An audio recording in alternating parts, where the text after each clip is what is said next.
Oh my gosh, we are live. Give me one moment here while I figure out how to present my screen. This is standard. So 1 second. Hmm. Oh my gosh. Nice.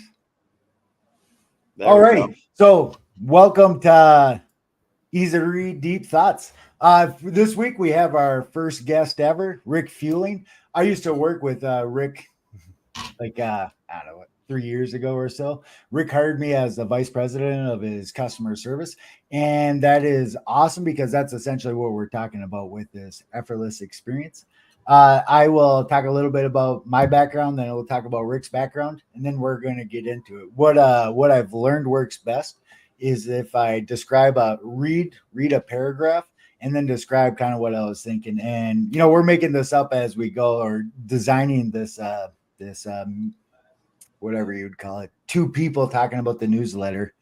Uh yeah, so we're figuring it out as we go. I'm going to read a paragraph. I'm going to describe what I was thinking, and I asked Rick before we got in here to kind of challenge that or add context to that, add his perspective to it. If we do it right, it should be one perspective dimension with what I think, and then Rick would be a second dimension onto the same paragraph, and that should be yeah, a robust perspective if you add both those dimensions together. Yeah. So, all right. Well, I'm Jonathon Guyer.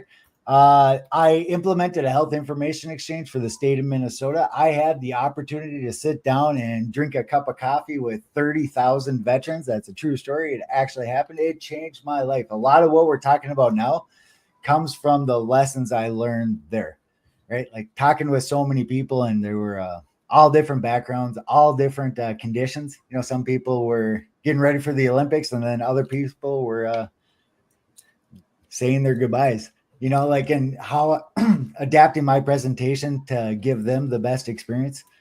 It was a big deal. It was tough. Like I'm getting goosebumps as I talk right now. Uh, Rick Feuling, you mind sharing a little bit about your background? Yeah, so I'm the CEO of Cloud Retailer. We specialize in technology for liquor stores. If you've bought a case of Busch Light from an independent liquor store in the last couple of months, odds are decent that it probably was transacted through Cloud Retailer, your credit card, the inventory systems, etc. So in the last 12 months, we've transacted over $1 billion in beer, wine, liquor sales. And again, we're super focused on those small businesses. I grew up in my family's business, West Side Liquor, and so that's where my heart is. That's awesome. Billion. I like that number. Yeah, me too. You can't see it's too blurry, but on my board up there, most of those goals on top involve a billion. Yeah. In our quarterly meeting that we just had as a company, we talk about how much money has stayed in local communities. It's like over 150 additional $1 million stayed in local communities because we are helping our customers, and those dollars are being spent with small businesses. In the last quarter, we kept an additional like $8 million in local communities. And I asked our team to think about, like, did that change one person's life potentially? $8 million staying in a local community. Did that change one person's life? And how should that make us feel about the work we do? So pretty cool. Oh my gosh, I was thinking of different ways we could tie that into effortless experience, and my spidey sense was saying rabbit hole. Yeah. Maybe get into it first. Yeah, but rabbit holes are kind of like a key feature to this LinkedIn Live. I embrace them a little bit and then stop them when they need to stop. Okay, let's get into it. Uh, business businesses. That's my call out, which is a thing from Alex Hermosi. Yeah, yeah. Businesses. Effortless experience is the goal. The book Effortless Experience was a turning point in my understanding of understanding. Example, a default statistical weight should be applied to all statistics involving humans. A predictable pull towards easy. This is a big deal. I'm going to speak to that here in a moment. Example, two people order a bottle of wine at supper. Bottle A is served right away, and bottle B is served next week. Uh, Bottle A wins. Like it's a default. Yeah. Path of least resistance. Bottle A wins. Brand, age, price are all less significant than effort. Wine now beats wine later. And that's I deliberately opened up with this paragraph as is. Like that's a big deal. That's super interesting. I know on speaking to the DISC personality framework, my conscientious side likes to find these data points and these analytics and whatnot and say, hey, that variable caused that. Uh, this observation, this opening paragraph contradicts a lot of those statistical conclusions. Why? Because humans are a lot easier than it sounds. They're a lot easier than we make them out to be. Like, ironically, ironically, easy trumps everything else. What's your thoughts? Yeah, it's interesting. When I first read that, I kind of had separated like time delay from effort. But I like the point you made there, like this idea that you get something now versus later. It is a function of effort. Like I don't have to think as much, and I don't have to think as much if I'm going to get something right now versus if it's going to come 3 weeks from now. It reminds me of the stories about how many calories like chess masters burn. Why is this mental effort thing such a big deal? And that's the basis of your entire article. Is like do not underestimate how demotivational, mental effort can be. Chess master playing an hour-long game and the number of calories they burn. And there's science, like 45 minutes worth of test taking burns 200 calories, and jogging a mile is a calorie. Put that in evolutionary terms. Like if you use too many calories, 10,000 years ago, you die, right? So no wonder why, the brain is a greedy organ. Oh my gosh. I think you touched on like a measurement bias too. So we're measuring the visible statistics, the easy to measure kind of stuff, and we're bypassing the cognitive load, which is crazy hard to measure, darn near impossible to measure. So we're focusing on the easy to see stuff and bypassing the potentially more significant cognitive load, cognitive effort. Thought? Easy is a cheat code. It like you just said, it goes around a lot of the mental friction. Like, do not underestimate how powerful making something easy to achieve for your customers is. Whether it's effortless experience. I think in that book, when they talk about service, what I think they're talking about is when a customer has a problem, they have to get service from you to resolve that problem. And one of the morals of that book is like, no service is the best service. That's one of the ways that you could say it. I might have went down one of those rabbit holes you were talking about, Jonathan. Oh my gosh. Rabbit holes are a requirement, not optional. Yeah. Awesome. We'll go on to the next one. Deep dive. Quantifying customer service and customer experience is a rabbit hole with no bottom. Hey, that was ironic. Most information available online is surface level, cheesy, and easy for a lot of people to understand, which is why it's cheesy, because you get the biggest population to catch on, I suppose, or to present to the biggest population. Similar to teaching philosophy in kindergarten, most searchable info is not master level CX. Effortless experience is master level CX. And this is it's kind of a confusing sentence there, but I wanted to speak to this effortless experience. This is like high level kind of stuff. It's not the average. So if we mapped all CX information online, and had the mean, effortless experience is not the mean. The mean is the customer's always right. And I disagree. And maybe that's another rabbit hole. Either way, this effortless experience, like minimizing all these vanity metrics or all these easy to see metrics, minimizing this standard human measurement bias and going towards Gosh, I'm not sure. I'm trying. I'm picking my words. I've got a challenge point Oh, for I you like on it. I something like you it. said, Yes, sir. Jonathan. So I know you are very skeptical of, a survey. Like the only thing you can do is observe somebody. You can't ask them. I was actually talking to my son, William, who does a little bit of, I try to get my kids involved in the business, as you know. And we were talking about the results of a survey we did. And it's like, the feedback that we got from somebody wasn't about their experience with us. It was about their drive into work. Like they definitely got cut off in traffic that day, right? Which lends to your point. Like you have to be careful with surveys and what do the results actually mean. But what's the alternative to that, right? We've got to do something, right? We've got to talk to our customers. We've got to ask. We've got to use the information we can get carefully. But what's the alternative to asking potentially a bad question?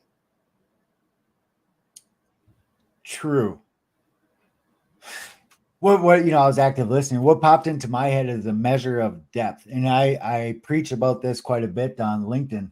Like so you do that survey, and then you come back with a conclusion, and the significance of that conclusion, measured from whatever the original question is, has a level of depth. Where on the very top, the surface, the high level portion, there's value.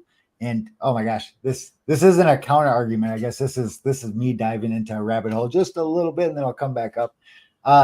There's a surface level.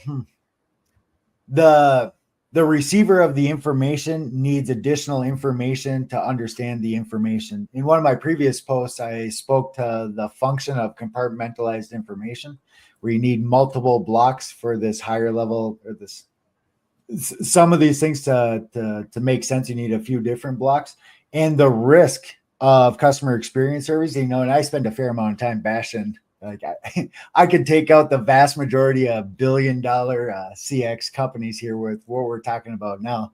The kicker, the real default is in the audience, not the presenter. The audience might not hear all these high probability. The audience won't hear all these variables. Like they won't understand that the crappy weather outside might impact that customer's perception of the service that they just filled out the survey for. So high probability, the vast majority of human population will see that customer experience survey and then take it as is. So it's actually an audience problem, not the survey problem. And I think that might speak to your point where there's still value to get to the survey, because like you and I have had this conversation, a whole bunch of times. It's actually a really tricky conversation. Most people haven't thought about it yet, and that's yeah. The tricky part, I think, is when you've got a team looking at this data, making decisions about how we're going to change our process or our product, and you have what essentially is an outlier, but you can't tell that it's an outlier, right? So do you jerk the wheel on a process or your product? Oh my gosh, yep. And if it's strong feedback, there's a real temptation to do that, and you're affected by recency bias and everything else.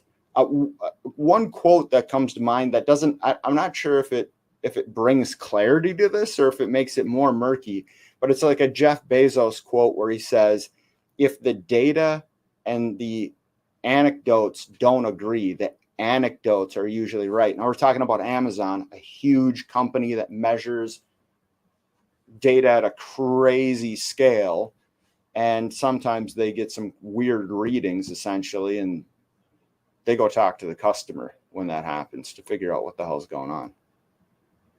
Which kind of speaks to our point where it's not absolute. Like we have the humans perception has the default skew towards thinking in absolutes, that dichotomy. But I think like what you were just saying, when the data is goofy, go talk to somebody. Yeah. Awesome.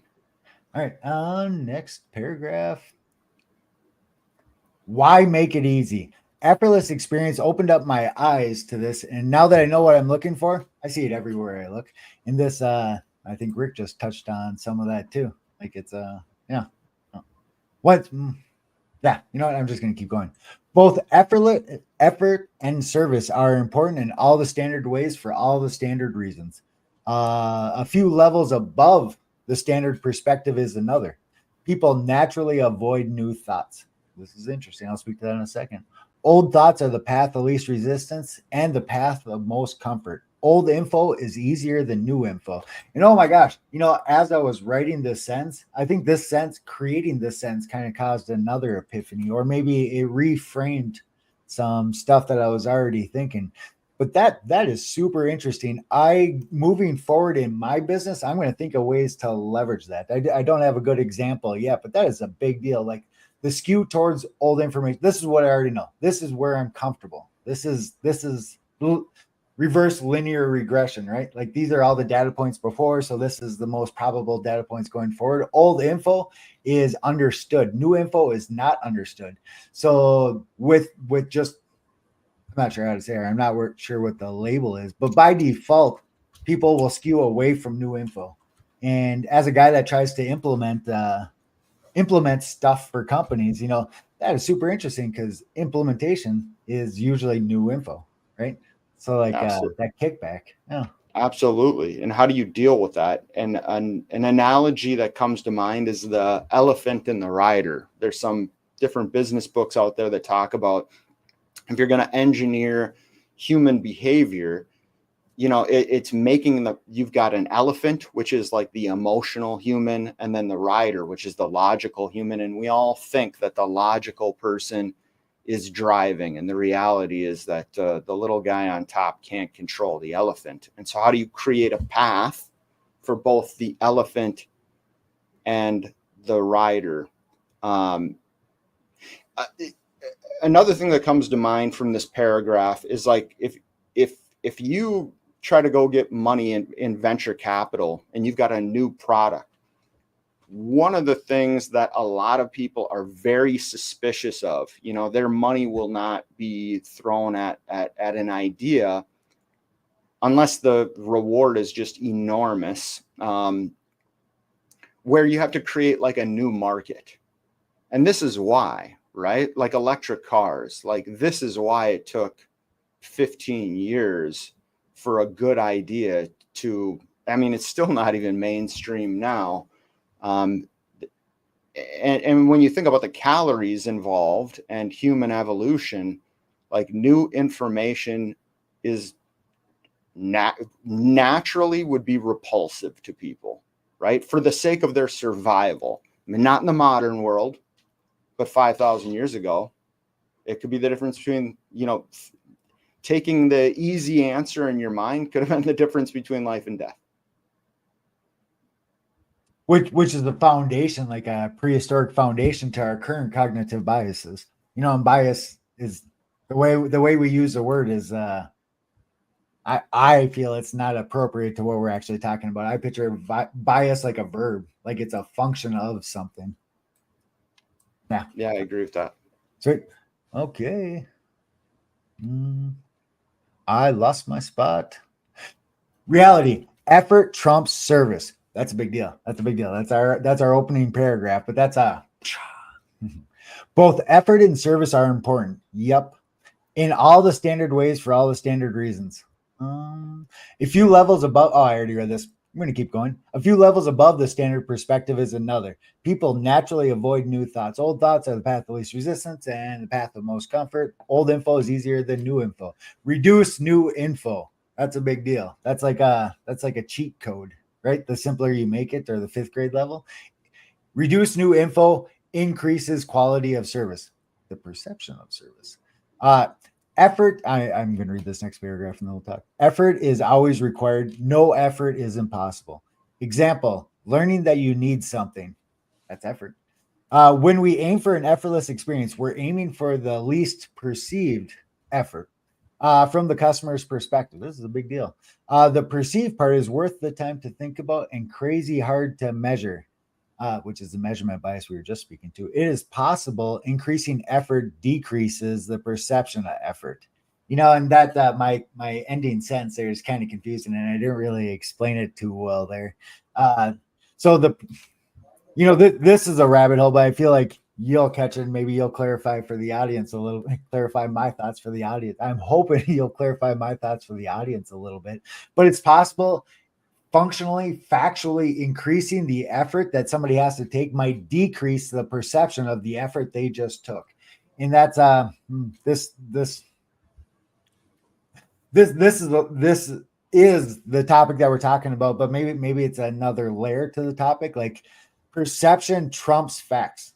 Like you can see something and oh my gosh, I'm gonna tag you on this one. You know what I'm talking about? Like what things are and what things seem to be are not the same thing, and there's like no factual dependency on those two. You can see the glass of half water, or you can see the glass of a half full glass of water and say it's full or empty. You know, that's a measure of your perception more than the facts at hand. Like we can make a super easy process and the customers can still perceive it hard. You know, it's like a perception choice, or it's a default of their cognitive biases, their perception, the stuff we were speaking to before. Which I'm not sure how to say it. I'm pointing out that this perception of effortless experience trumps like any factual measure of an effortless experience, right? Like you could have a billion steps, but if the customer walks out saying, "Hey, that was super easy," well, then they perceived an effortless experience, and that's the goal. That like trumps all the factual stuff. Yeah, I was going to be curious to hear I was going to ask for the specific example there. In terms, you know, I don't know if I can put those pieces together for you, but I've got a few thoughts. Sweet. I mean, perception is reality. Yes, sir. Absolutely, 100%.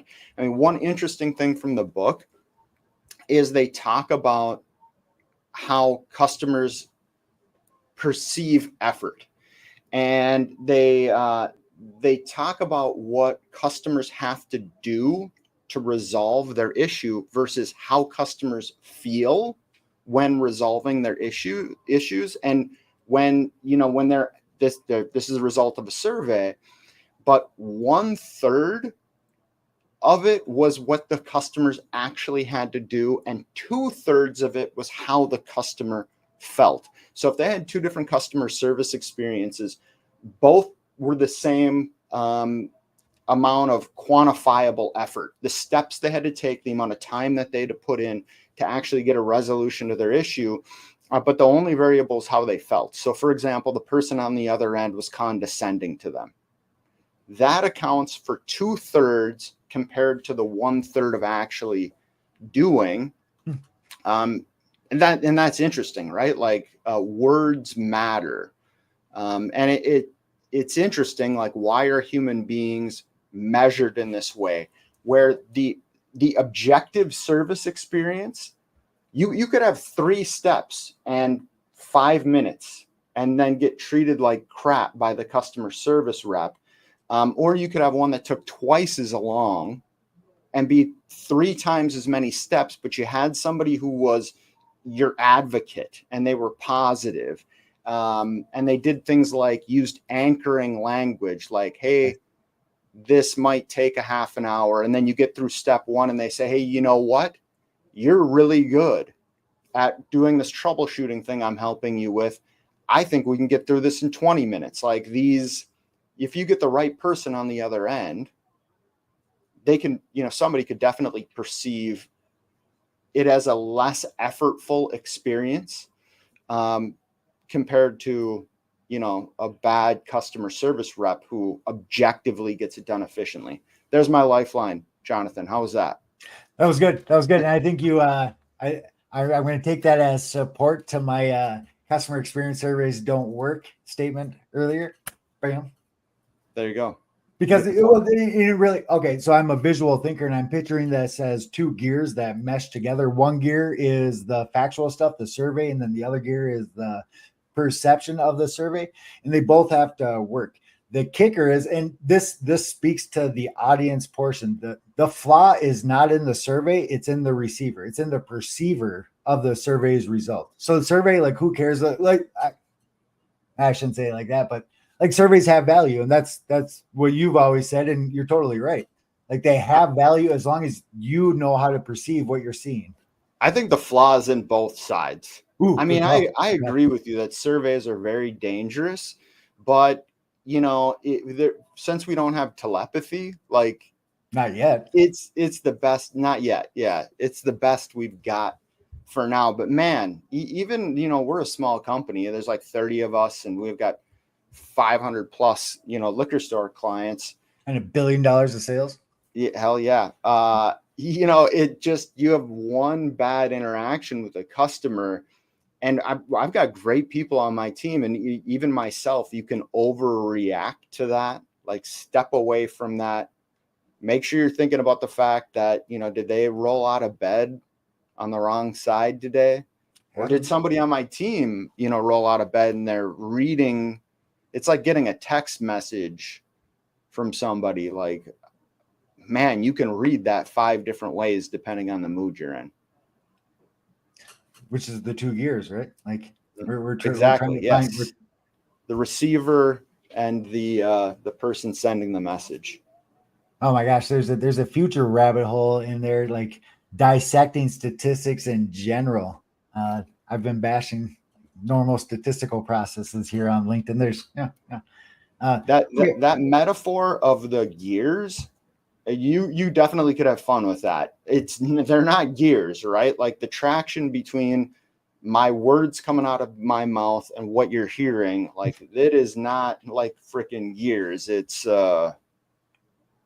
something else, but gears are they don't mush. No. Right? Like it's basically impossible for them to mush. The kicker is the perception from nearly everybody is that they do mush. And that's super interesting. They think they're gears, but the reality is it's like the first generation of automatic transmission that was ever invented, nice. Which is terrible. That was a good one. I'm not sure. I'm not sure. My mechanical mind just went super deep on that. Too deep for this live feed. We are in the last 3 minutes. What do I got? I'm going to read a paragraph. Example: take all process steps required for customers to take and weigh. Take all process steps required for customers to take and weigh them against effort, time, and the perception of effort. All 3 variables move independently and should be weighed independently. And I think this speaks to the gear stuff we were just talking about. Figuring perspective makes all variables categorical, not discrete. And I'm saying that because perspective is not facts. They're different. Makes all variables categorical and not discrete. Identifying the highest perceived variable and optimizing for it specifically could increase the perception of an effortless experience and increase the probability of maximizing customer satisfaction. That was too long of a sentence, but still coherent. Oh my gosh, I gotta read it. Oh yeah, that speaks to what we were just talking about. Facts and perception are 2 different things. You could optimize. I'm thinking of that. Oh, last 2 minutes here. I'm thinking of that cheesy standard elevator example where they put mirrors in the elevator to reduce the perception of a slow elevator because people are too busy looking at themselves in the mirror. So like you can improve the experience of somebody riding an elevator by putting in mirrors in, because it plays on the psychological variables and not the mechanical variables. Hey, that speaks to my conscientious point before. Like the facts would be increasing the speed of the elevator, but the perception is the mirrors. And oh my gosh, you know the story I'm talking about? It's I do. Yeah, absolutely. It reminds me of Rory Sutherland, Alchemy, the book, which is amazing. He talks about how many billions of dollars they spent on the train system in England to make it go a little bit faster. And if they would have spent 1/10 of that on having models and champagne on the train for the next 10 years, people would have asked for the train to slow down, not speed up. Like psychological solutions are often better and cheaper than logical solutions. That's a big deal. That speaks to a lot of things. We don't have enough time here to touch on that, but that is a big deal. Humans are not as logical as we feel like we are. They are logical, but you have to think about it in the context of evolutionary psychology. Slowing a train down so you can interact with somebody who's the opposite sex and attractive, That is extremely logical in the context of human beings. Oh my gosh, definitely. We're going to be out of time here. I'm going to read this real quick. The biggest takeaway for myself was that I agree. I agree that I don't want to invest thought and time into things I don't want to invest thought and time into. The path of least resistance, designing a system to optimize the path of least resistance and maximize the maximum customer experience is the goal. I can't remember. Well, either way, it's a good goal. Everybody wins. Oh my gosh, this is our time. Yeah, I'm going to give my number one takeaway here really quick. Yes, sir. That is, don't underestimate the power of easy. Easy is in terms of improving your product or service is probably 3 or more times more powerful than you think it is in terms of improving your operation.